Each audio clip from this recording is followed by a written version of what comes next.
Windsor West.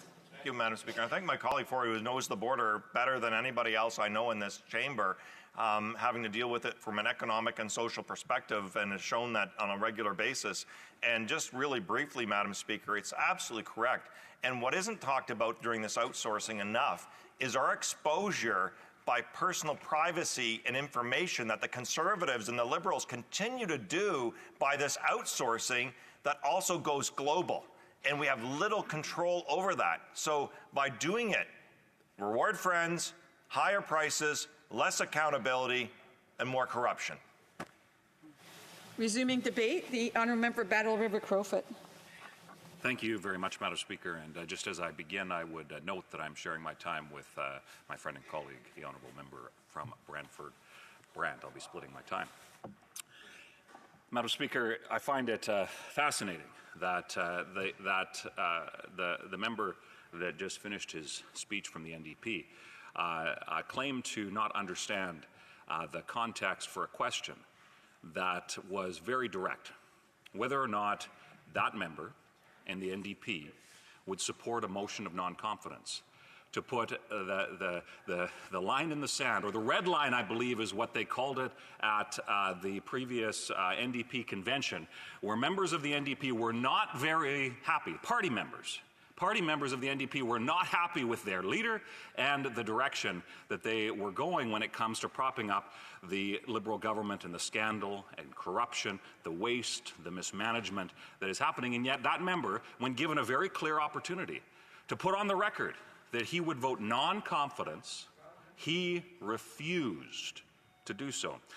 And Madam Speaker, the reason why this fits so clearly into the debate here, and I know that my colleagues across the way certainly don't like, especially with the how by-elections certainly don't seem to be their strength as of late, they seem to be terrified of hearing what Canadians have to say. They seem to be terrified of hearing that there is a desire for things like accountability. And that is the crux of the issue that we are discussing here today. So when the NDP, with great bravado, the leader of the NDP, said he was tearing up the confidence and supply agreement, that coalition agreement that has defined the last 2 years of corruption that they've supported, yet when asked to put his money where his mouth is, he refused. And that member, likewise, just as weak and cowardly as his leader. Now, we have before us GC strategies.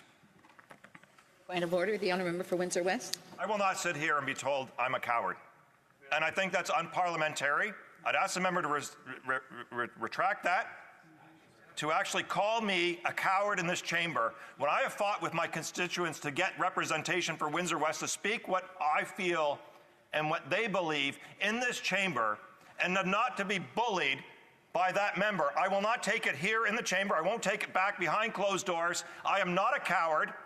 I have been accountable, and what he is raising is not even germane to their actual motion they have put. And so to that member, I am not a coward. And if he wants to test that, that's fine here in the chamber, but I think it's unparliamentary to call any member here in the chamber a coward. After reviewing the Hansard, I do want to ask the honourable member for Battle River Crowfoot to rise in this House, to withdraw his comments, and to apologize to not only the member for Windsor West, but as well as to the member, to the leader of the NDP for his comments.